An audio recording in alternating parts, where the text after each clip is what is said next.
Hello everyone and welcome to another Yorkies Bits and Bobs Home Tech. Today I'm going to show you 4 of my drones that I have, and I've had them for quite a few years now, so I thought it's about time I show you my little tiny collection of drones, starting with the cheapest and the smallest going up to the big one. So with that, shall we get on with it? So the first one is not some people might say it's not actually a drone, but it is a drone. It's sold as a drone, so it's a drone. And it's this one, it's a dancing ball. It's a dancing ball drone. And it's colourful, you know, lights up. You can fly it around the house. I've flown it out in the garden. It comes on by itself. Has a little remote control with it, like this little baby here. But it's on its way out. The battery's starting to die now. Doesn't charge up very well anymore. So it'll probably be going in the bin sooner or later. But if you want to buy one, they're around the £10 mark, and you can look on Amazon and find them on Amazon like that. So yeah, around £10, and it's okay. It's just a bit of fun. You can't control it or anything like that. It just when it gets to the ground, it's supposed to lift itself back up. There's a little sensor, but like I said, because the battery's starting to go now, it's at its stage. So I've had it about a year, so it's alright for a bit of fun. So my next one is the micro drone, which is this little thing, and I recently bought it from Mankind, and I'm not sure if they sell it anymore. It comes with a remote control, and yes, you can steer it, but the trimming on it's not very good, and every time I restart it I have to keep re-trimming it, and it doesn't work very well. So again, it's okay, it's not brilliant enough. Like I said, I think they've done away with this, and they've got another one out. It's a white one. And it looks the same, even though it's the same controller on it. There you go, there. I can't say I could recommend it. It's okay. I mean, I can fly it, and it's good for a bit of fun.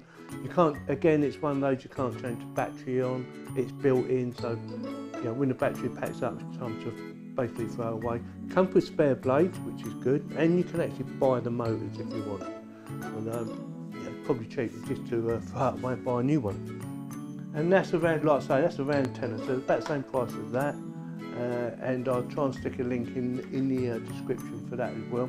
And it, you know, it's okay. If you want something that's a bit better, we'll do the next one. So this is my second to biggest, and it's Syma X5C.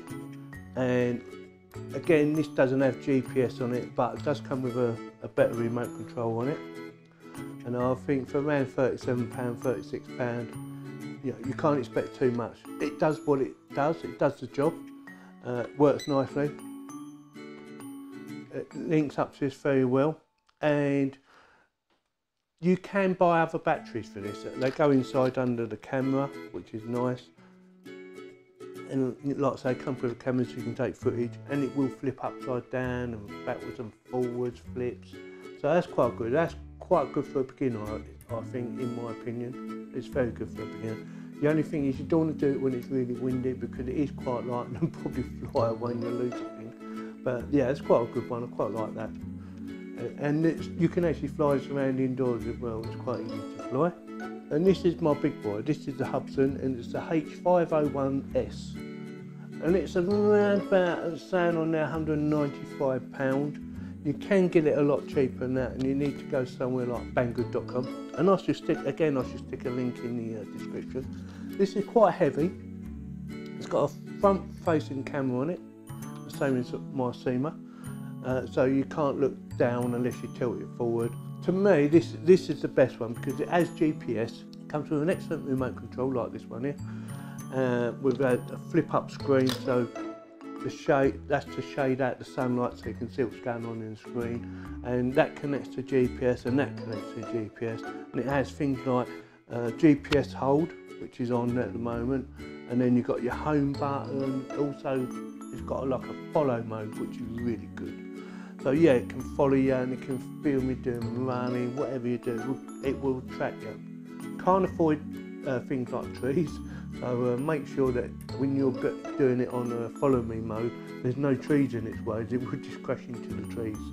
Luckily I've not hit any trees. I have crashed it a few times, but mainly because me being a bit silly and pushing it to its limit, or pushing it to my limits, I couldn't say to its limits, but and it has other modes where, like a sports mode, you can turn things off, make it go faster. Like if you turn the GPS off, it will go faster and do more things. But that's up to you. I'm not that experienced at flying drones, so I don't tend to turn them off. There's quite a heavy remote control, so you might want to think about getting something to wear around your neck to hold it in place, so you can just sit like that and use it.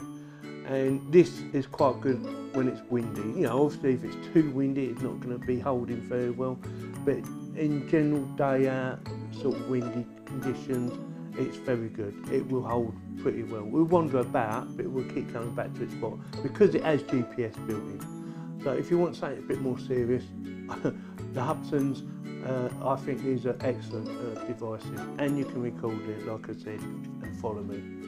I don't know if you can do stunts. There's no button for doing stunts. You'd have to do them manually, and I think you'd have to put it in like professional mode, which, you know, I've never tried it, and I don't want to try it either. But yeah, if you want to get a bit serious, you need something like this. Or if you want something that's got a camera where you can look down, then you know, this is not ideal for you because it's got a face-forward camera. But I've done some videos with this, and I think it's excellent. So that's it for this short little video of my drones, or my four drones. Like I say, the ball one will probably be going in the bin shortly. I'll try and recharge it one more time. If it doesn't start lifting up and down, then I might as well just throw it away. But yeah, the little one's a good toy. Good for playing about with indoors. I've played out in the garden as well, but you really don't need a lot of wind, and it does need a lot of trimming all the time. So I can't say I recommend it. This one, excellent for a beginner. Just make sure it's not a windy condition if you're going to take it outside. You can fly it around indoors, and it's got, like I say, it's got safety little features on it. But I think this one is the best one because it's got built-in GPS.